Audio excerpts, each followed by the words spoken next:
தொழுகையை பின்பற்றா இல்ல அப்படித்தான் தொழுகையை மார்க்கம் என்று பின்பற்றினாலும் தொழுகையை யாரு கொடுத்த?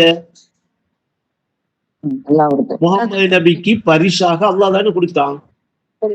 ஏன் கொடுத்தான்? அல்லாஹ் அந்த முகமது நபிக்கு அதை பரிசா மீராஜ் வந்த பொழுது இன்னாங்க உங்களோட உம்மத்துகளுக்கு கொண்டு போய் கொடுங்க என்று சொல்லி தொழுகையை ஏன் கொடுத்தான்? விஷயம் அவருக்கு கொடுக்கல, நீ உம்மத்துக்கு தான் கொண்டு போய் கொடுக்க சொன்னான். அவருக்கு கொடுக்கல.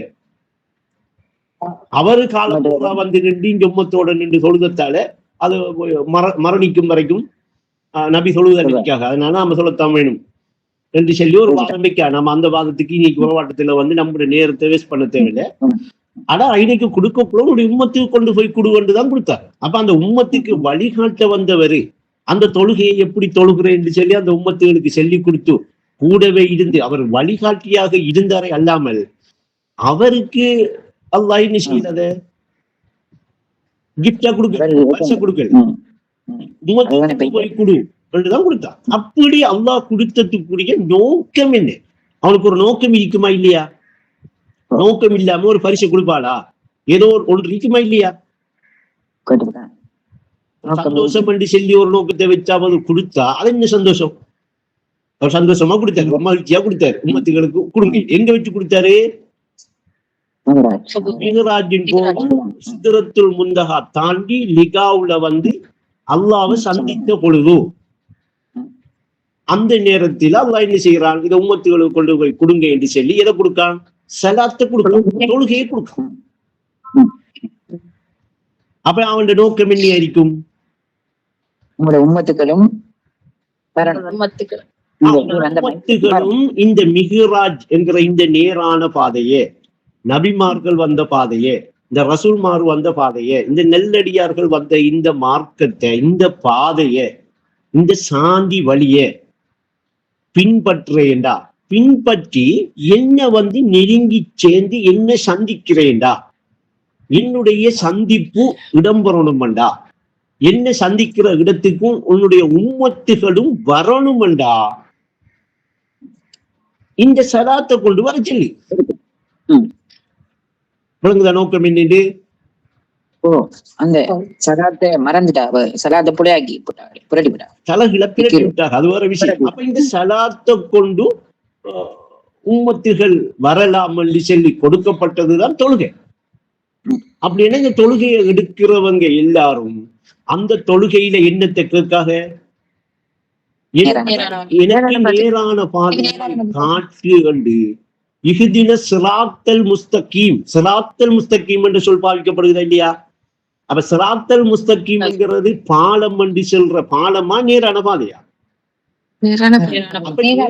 பாதை என்கிறத உவமானப்படுத்தி பாலம் என்று சொல்லி ஒரு கற்பனைக்கு போயிட்டா மக்கள், ஒரு கற்பனையை மூடி விட்டாங்க.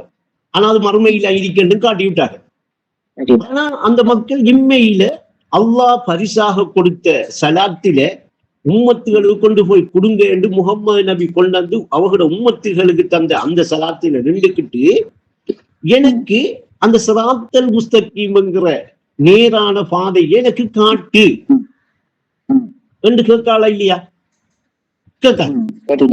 கேட்டுக்கிட்டே இப்ப இப்படி கேட்டுக்கிட்டே இருக்கிறவங்க அங்கால அந்த நேரான பாதை சிராத்தல் முஸ்தகீம் எனக்கு காட்ட வேண்டிய அந்த சிராத்தல் முஸ்தகீம் இல்லாட்டி எனக்கு காட்ட வேண்டிய அந்த நேரான பாதை, அது அரபுல சொல்றேன், தமிழ்ல சொல்றேன், அவ்வளவுதான். சிராத்தல் முஸ்தகீம் பாலம் என்று சொல்லி ஒரு பாலம் கிடையாது. நானும் தேடித்தான் பார்க்கிறேன் அவ்வளவு காலத்துக்கு ஒருத்தையும் கிடையாது அப்படி ஒரு பாலம். நேரான பாதை என்ன ஒன்று இருக்கு, அதுக்கு சிராத்தல் முஸ்தகீம் என்று அரபுல சொல்றேன், தமிழ்ல என்ன சொல்றேன்? அப்ப எனக்கு நேரான பாதை என்று தமிழ்ல கேட்கிறதும் சரி, இஹ்தின சிராத்தல் முஸ்தகீம் என்று அரபுல கேட்கிறதும் சரி, அது அரபு மொழி, இது தமிழ். பாலம் என்று சொல்லியும் ஒன்று கிடையாது இல்லையா? அப்ப இன்னைக்கு இந்த நேரான பாதையை காட்டு என்று நான் கேட்டது மட்டும் இல்லாம அடுத்த கட்டம் என்ன செய்யறேன், அந்த நேரான பாதையால ஆரிஃபா கொஞ்சம் மைக்கோ பண்ணுவீங்க.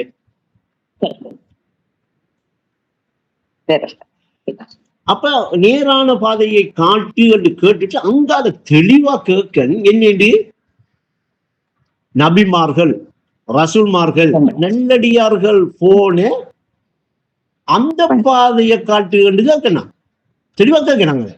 அந்த பாதையை காட்டுகண்டு கேட்டு போட்டு அங்கால அந்த கெட்டடியார்கள் இருக்காளே அவங்க போன அந்த பாதையை கேட்டாங்க கேட்கணும், தெளிவா தான் கேட்கணுங்களே.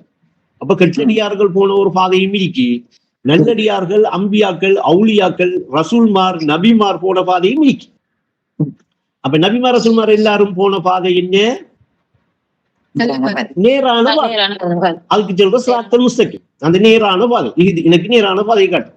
இப்ப நல்லடியார்கள் போன பாதை என்னண்டா, அந்த நேரான பாதைக்கு போகாம வழி சறுக்கி அந்த பாதைக்கு போகாத வேற வழியால சறுக்கி போன பாதை கெட்டடியார், நேரான பாதை இல்லை அவங்க.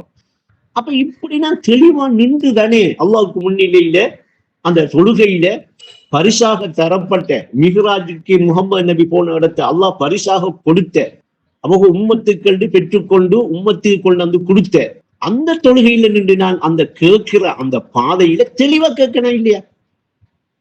இப்ப நபிமார்கள் ரசூல்மார்கள் போன அந்த பாதையை நாம பார்க்கக்குள்ள அந்த பாதை எப்படி இருக்கி?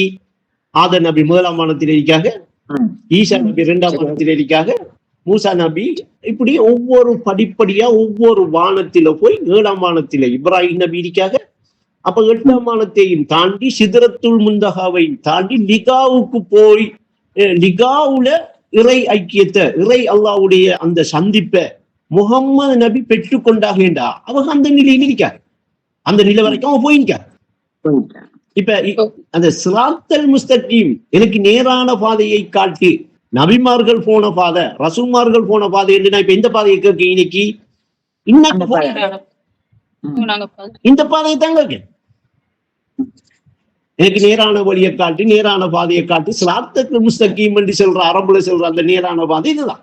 இதைத்தான் கேட்க நான் தொழுகையில நின்று.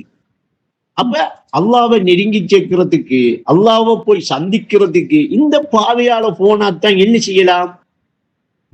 சந்திக்கலாம், ஐக்கியத்தை பெறலாம், சிதறத்துல் முந்தகா தாண்டி லிகாவுல போய் அவனுடைய இருப்பு நிலையை என்ன செய்யலாம்? சொந்த அனுபவத்தில உணரலாம். அப்ப மார்க்கம் என்ன? இப்ப இஸ்லாம் மார்க்கம் என்ன? சாந்தி மார்க்கம் என்ன? இந்த பாதையால போய் சாந்தியை பெறுறதுதான். சாந்தி பாதை என்றா என்ன? இந்த வழியால போய் சாந்தியை பெறுவதுதான். மார்க்கம் பாதை என்று சொல்ற அந்த பாதையைத்தான் நான் இஹ்தின ஸிராத்தல் முஸ்தகீம் அது நேரான பாதையை காட்டு என்று தெளிவா கேட்க. அப்ப பாதையில என்ன இருக்கி? கெட்டடியார்கள் போன பாதையும் இருக்கு, நல்லடியார்கள் ரசூல்மாரு நபிமாரு போன பாதையும் இருக்கு. அப்ப நல்லடியார்கள் ரசூல்மார் நபிமாரு போன பாதை தான் என்ன? முதலாம் வானத்தை தாண்டி 2ஆம் வானத்தை தாண்டி 3ஆம் வானத்தை தாண்டி 4ஆம் வானத்தை தாண்டி இப்படி சிதறத்துல் முந்தகா வரைக்கும் போய் ஜிப்ரீல் கூட்டிக்கிட்டு போய் அங்கே லிகாவுக்கு போய் நீங்க என்ன செய்யுங்க? அல்லாஹ்வை சந்திங்க. இந்த பாதை தான் அவன் போன பாதை. அப்ப இந்த பாதைக்கு தான் என்ன சொல்றேன்? மிஹ்ராஜ்ங்கிறேன். அப்ப இந்த மிஹ்ராஜுக்கு போன இடத்தை இந்த பாதையால ஒவ்வொரு வானத்தையும் கடந்து ஒவ்வொரு நபிமாரையும் சந்திச்சு போன முகம்மது நபி கிட்ட இதனுடைய உம்மத்துகளுக்கு கொண்டு போய் குடுவண்டி சொல்லி கொடுக்கப்பட்ட அந்த சலாத்துடைய நோக்கம் என்னடா? அந்த சலாத்தை கொடுத்த அல்லாஹ்வுடைய நோக்கம் என்னடா? அவர்களும் இந்த சலாத்துல நின்று இந்த பாதை எனக்கு காட்டண்டு கேட்டு இந்த நபிமார் ரசூல்மார் வந்த மாதிரி இந்த மிஹ்ராஜுடைய இந்த மார்க்கத்தில இந்த மிஹ்ராஜுடைய இந்த பாதையில இந்த மிஹ்ராஜுடைய இந்த வழியால வரட்டும், வந்து என்ன செய்யட்டும்? இறை ஐக்கியத்தை பெறட்டும், இறைவனாகிய சந்திக்கட்டும், என்னுடைய இருப்பு நிலைக்கு அவ வந்து சேரட்டும் என்றுதான் இந்த சலாத்தை கொடுத்தான். அதனால இந்த சலாத்தில அல்லாஹ்வை நினைவுபடுத்துறதுக்காக வேண்டி தொழுகின்ற ஒரு வசனத்தை கொடுத்தான்.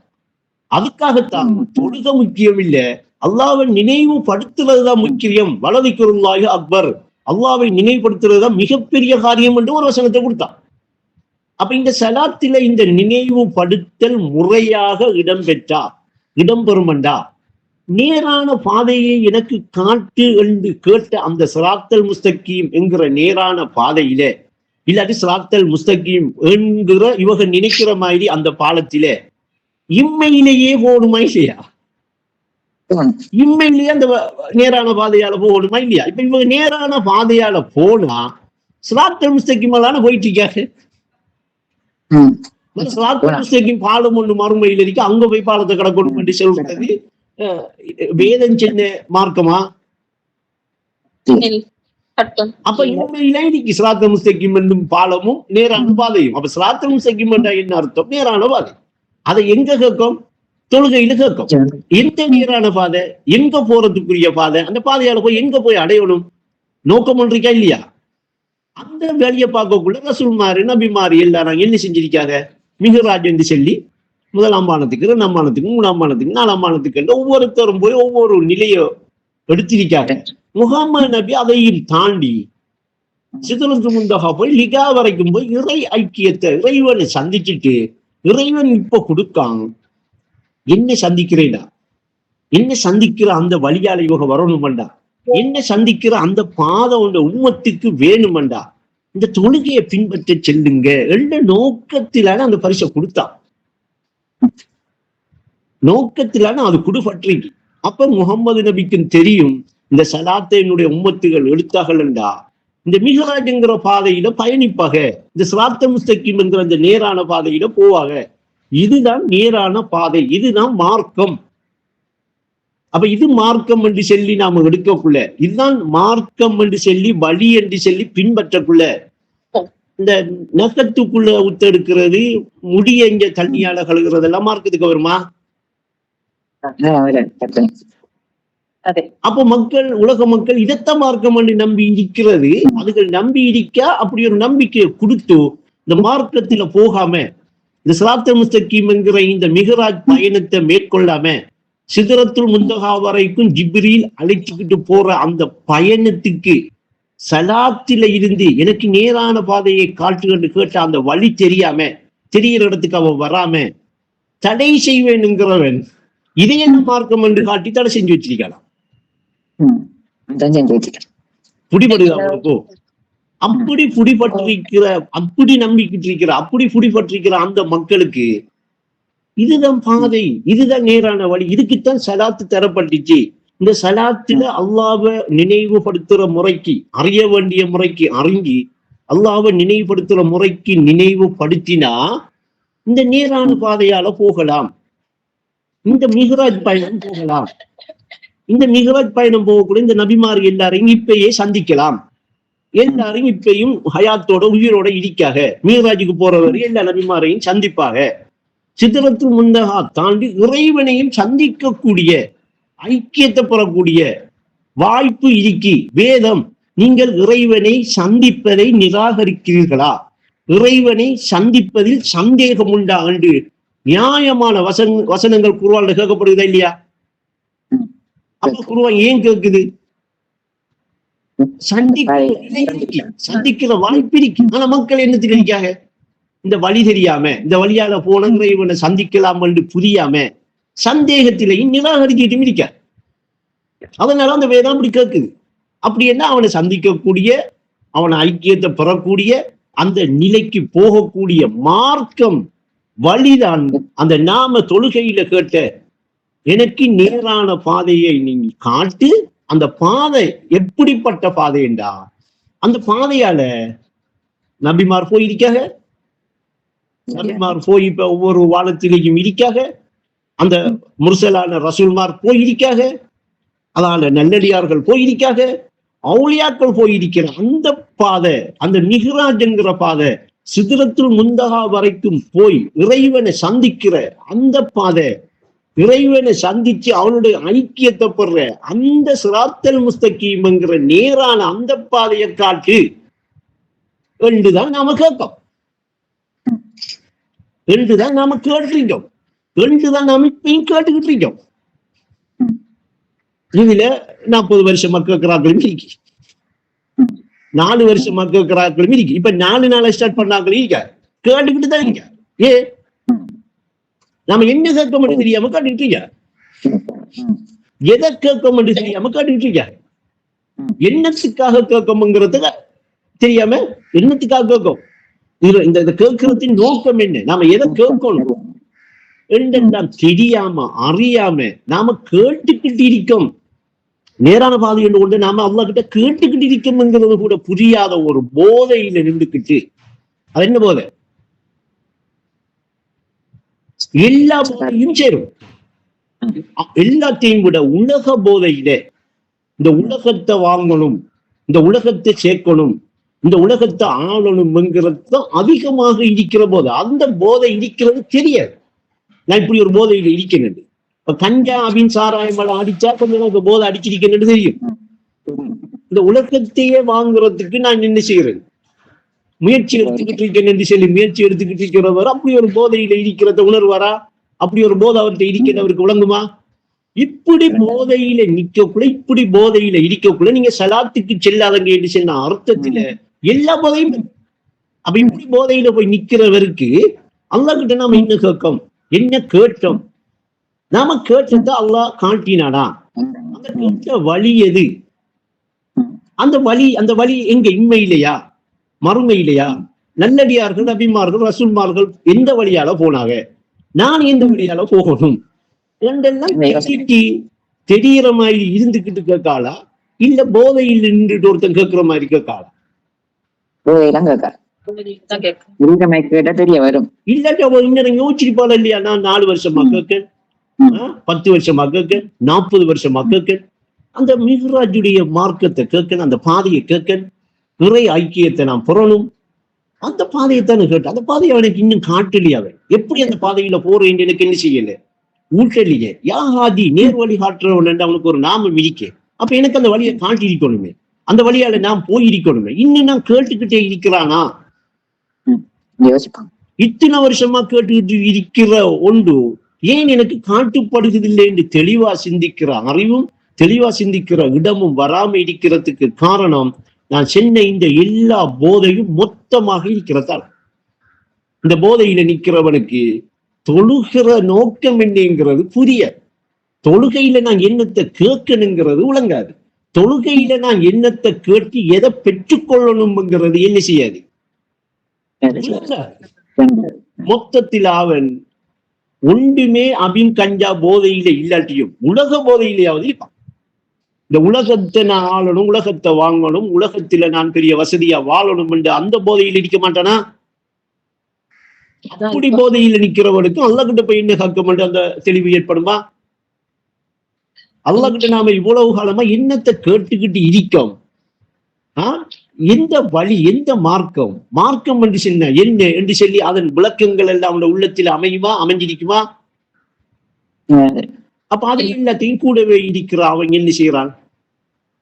திரைய போட்டு தடை செஞ்சு அவரை வந்து என்ன நரகத்துக்கு உரிய எரிகட்டைகளாக, நரகத்துக்கு பத்திட்டு இடிக்க எரிகட்டை வேணுமாம். அதுக்கு கற்களும் மனிதர்களையும் தான் அதுக்கு வச்சிருக்கான். முடிச்சு அவர் என்ன செய்யறாரு? எந்நேரமும் எகிஞ்சி நொந்து வாழ்றாரு. எந்நேரமும் அந்த நெருப்புலையே கிடக்காரு. மறைந்து இருக்கும் மனதில் உள்ள மறைந்து இருக்கும்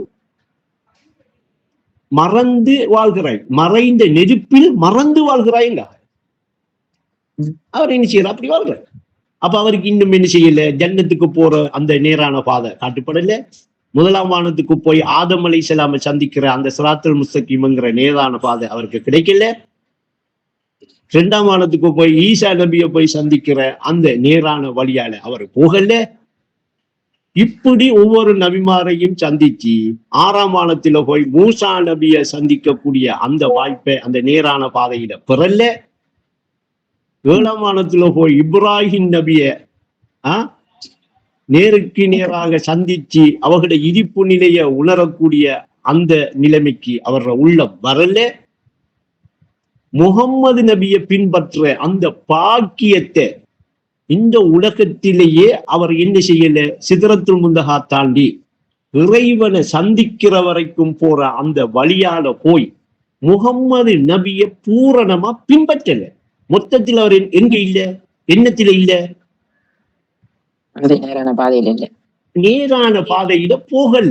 நேரான பாதையை அல்லாஹ் காட்டல. மிஹ்ராஜ் என்கிற இந்த மார்க்கத்திலே இல்ல. இவர் மார்க்கத்தில் இருக்கிறா? இவர் இந்த போற வழியா காட்டலாமா? இந்த வழியாலாம் போகணும் என்று சொல்லி அல்லாஹ் கொடுத்த அந்த சலாத்தை கொண்டு இப்படித்தான் போகலாம் என்று அந்த வழியை காட்டக்கூடிய தகமை இருக்க முதல் அவர் இல்லையா? அப்ப இது இப்ப அவர் காட்டிட்டு இருக்கிறதெல்லாம் மார்க்கம் அது உடலோட சம்பந்தப்பட்ட விஷயம். உடலை எப்படி கழுகுற, உடலை எப்படி சுத்தமாக்குற, எப்படி கல்யாணம் முடிச்சு வச்சுக்கிற, எப்படி பிரிச்சு வைக்கிற, இதெல்லாம் சட்டம், மார்க்கம் இல்லை. மார்க்கம்ங்கிறது நேரான பாதையை எனக்கு காட்டு என்று கேட்டது உள்ளம், நேரான பாதையை கண்டுகொள்றதும் அந்த உள்ளம், நேரான அந்த பாதையால போறதும் உள்ளம். இதுக்கு என்ன செய்யணும்? கல்பு கண் திறக்கணும். உள்ளம் என்ன செய்யணும்? அந்த பாதையை கண்ணை திறந்து பார்க்கணும். உள்ளம் என்ன செய்யணும்? அந்த பாதையை கண்ணை திறந்து பார்த்து இதால நான் போறேன் என்று சொல்லி அந்த திசையை அறியணும். அதுக்கு அந்த வழியை காட்டணும். அந்த வழியை காட்டுறதுக்கு முதல் காட்டுறவனுக்கு உள்ளம் திறந்திருக்கணும், கல்பு கண் திறந்திருக்கணும். அவனுக்கு முதல் கல்பு கண் என்ன தெரியும்? மார்க்கம் உடலால பின்பற்றிக்கிட்டு உடலால போறதல்ல. உடலுக்கும் மார்க்கத்துக்கும் சம்பந்தமே. ஆனா உடலை ஆரோக்கியமாக வச்சுக்கணும், உடலை சுத்தமா வச்சிருக்கணும். ஏன்? ஏண்டா இந்த உடல்ல இருக்கிற அந்த காலப்பகுதிக்குள்ள அந்த உள்ளத்தால அந்த மார்க்கத்தை பிடிக்க வேண்டியிருக்கு, அந்த மார்க்கத்துல பயணிக்க வேண்டியிருக்கு, அந்த மார்க்கத்துல போக வேண்டியிருக்கு. அந்த மார்க்கத்துக்கு அந்த உள்ளம் போறேன்டா, அந்த உள்ளத்தில அல்லாஹ்வை நினைவுபடுத்தி தொழுகிறேன்டா, அந்த தொழுகை ஊடாக அல்லாஹ்வை நினைவுபடுத்துற அந்த உள்ளம் இந்த மிஹ்ராஜ் என்கிற இந்த பாதையில ஒவ்வொரு வானமாக தாண்டி ஒவ்வொரு நபிமாராக சந்திச்சு சிதறத்துல் முந்தகா தாண்டி இறை ஐக்கியத்தை பெற்று இறைவனை சந்திக்கிறேன்டா. அந்த உடல் என்று இருக்கிற ஆளு ஆரோக்கியமா இருக்கணும். ஆனா உண்மையிலேயே அது உடல் இல்லை, உங்களுக்கு விளங்குறதுக்காக சொல்லணும், சுத்தமா வச்சிருக்கணும். அப்ப அது மார்க்கம் இல்லை. அதை நீங்க நல்லா குளிச்சாலும் சரி, அங்க நல்லா பாத்ரூம்ல போய் கழுவினாலும் அது சுத்தமாயிடும். மர திரும்ப என்ன செய்யும்? நார துவங்கிடும். மர திரும்ப போய் கழுவி சுத்தமாக்கணும், மர நார துவங்கிடும். அதை யாரும் சுத்தம் பண்ணல, உடல யாரும் இதுவரைக்கும் சுத்தமாக்கினதும் கிடையாது. அது என்னதான் சென்று உலகத்தில கண்டுபிடிச்சு அதுக்கு அடிச்சு துப்பராக்கினாலும் நான் இன்றைக்கு இந்த உடலை பூரணமா சுத்தமாக்கிட்டேன் என்று ஒருத்தன் சொல்ல முடியாது. ஏன்? சுத்தமாக்க முடியாது, சுத்தமாக்க முடியவே முடியாது. ஆனா மார்க்கம் வந்தது உள்ளத்தை சுத்தப்படுத்த, உள்ளத்தை சுத்தமா வச்சிருக்க, உள்ளத்தை சுத்தப்படுத்தி அந்த உள்ளம் அந்த நேரான பாதையை காட்டு என்று உள்ளம் கேட்ட அந்த பாதையில அந்த உள்ள நபிமார்களும் ரசூல்மார்களும் போன அந்த வழியால போய் அந்த மிஹ்ராஜ் என்கிற அந்த பயணத்தை அனுபவத்துல பெற்று சிதறத்துல் முந்தகா வரைக்கும் ஜிப்ரீல் அவரை அழைத்து சென்று இதுக்கு மேல போய் அல்லாஹ்வை நீங்க சந்திங்க, இறை ஐக்கியத்தை பெறுங்க. அவன் சந்திக்கிறத நீங்க நிராகரிச்சிட்டு இருந்தீங்கவா, சந்தேகத்தில் இருந்தீங்கவா, இங்க பாத்தீங்களா? சந்தேகப்படாதுங்க, நிராகரிக்காங்க. அந்த சந்திப்பை நீங்க இம்மையிலேயே பெறுங்க. ஏண்ட இடம் வரைக்கும் கூட்டிக்கிட்டு போறதுக்காக அந்த பாதையை காட்டித்தாரத்துக்காக அதே மிஹ்ராஜ் என்கிற பயணத்தில முகம்மது நபிக்கு அல்லாஹ்வால கொடுக்கப்பட்ட பரிசு தான் என்ன? கிஃப்ட் தான் என்ன? சலாத்து, தொழுகை. இதை காட்ட வேண்டிய முறைக்கு காட்டாம, கொடுக்க வேண்டிய முறைக்கு கொடுக்காம, விளங்கப்படுத்த வேண்டிய முறைக்கு விளங்கப்படுத்தாம உளுந்தொழுங்கு. அது சாபக்கேடான தொழுகையா இருந்தாலும் சரி, நாளைக்கு மறுமையில உனக்கு தூக்கி மூஞ்சில எறிகிற தொழுகையா இருந்தாலும் நீ தொழு, அவ்வளவு. ஏனென்றா சொல்றவனுக்கு தெரியா தொழுகை தரப்பட்ட நோக்கம். அப்படித்தான் தெரிஞ்சாலும் அந்த நோக்கத்தின்படி நாம அந்த பாதையால போனோமா, அந்த மிஹ்ராஜ் பயணம் போனோமா, களிமா பொருள் உணர்ந்து கருத்தை அதில் செலுத்தி நீ தோணுவாய், உண்மை மிஹ்ராஜின் வழி காணுவாய் என்று எழுதுகிறார். அப்ப உண்மை மிஹ்ராஜின் வழி காணுவாய் என்றா அந்த மிஹ்ராஜுக்கு போற வழி நமக்கு தெரிய வருமுங்க. அப்படி தெரிய வந்த உடனே இந்த மிஹ்ராஜுக்கு போற வழி என்று பார்த்துக்கிட்டு இருப்போமா, அந்த வழியால போவோமா? அப்ப அந்த வழியால யாரு நம்மளை கூட்டிட்டு போவா? வானவர். அவரை கூட்டிகிட்டு போகக்குள்ள 1ஆம் மானம், 2ஆம் மானம், 3ஆம் மானம் ஒவ்வொரு மானத்தையும் தாண்டி ஒவ்வொரு நபிமாரையும் சந்திச்சு கடைசா சித்தரத்துக்கு முந்தகா தாண்டி அங்கே போங்க. நீங்க சந்தேகத்திலே இருந்தீங்க, நிராகரிச்சிட்டு இருந்தீங்க, அப்படி இல்லைன்னா சந்திக்கலாம். அந்த இருப்பு நிலையை இந்த சலாத்தை கொண்டு பெற்றுக்கொள்ளலாம். இந்த உம்மத்துகளை இந்த சலாத்தை கொண்டு இதை பெற்றுக்கொள்றதுக்கு, இந்த சிராத்தல் முஸ்தகிம்ங்கிற இந்த நேரான பாதையில வாரத்துக்கு, இந்த வழியால வந்து என்ன சந்திக்கிறதுக்கு இதை உன்னுடைய உம்மத்துக்கு கொண்டு போய் என்ன செய்யும். அப்படி கொடுக்கப்பட்ட, அப்படி கொண்டு நமக்கு தரப்பட்ட அதுதான் சலாத். இன்றைக்கு அந்த சலாத்தை கொண்டு, அந்த தொழுகையை கொண்டு நான் இறைவனை சந்திச்சேன், இறைவனுடைய இருப்பு நிலையை உணர்ந்தேன், சிதறத்துள் முந்தகா தாண்டி லிகாவுக்கு போனேன் என்று உலகத்துக்கு சொல்ற ஒருத்தன் இருக்கிறான்னு தேடி பாருங்க, தேடி பாருங்க,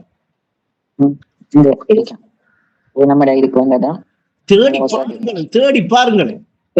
கண்டுபிடிக்க தேடி பார்த்தாச்சு.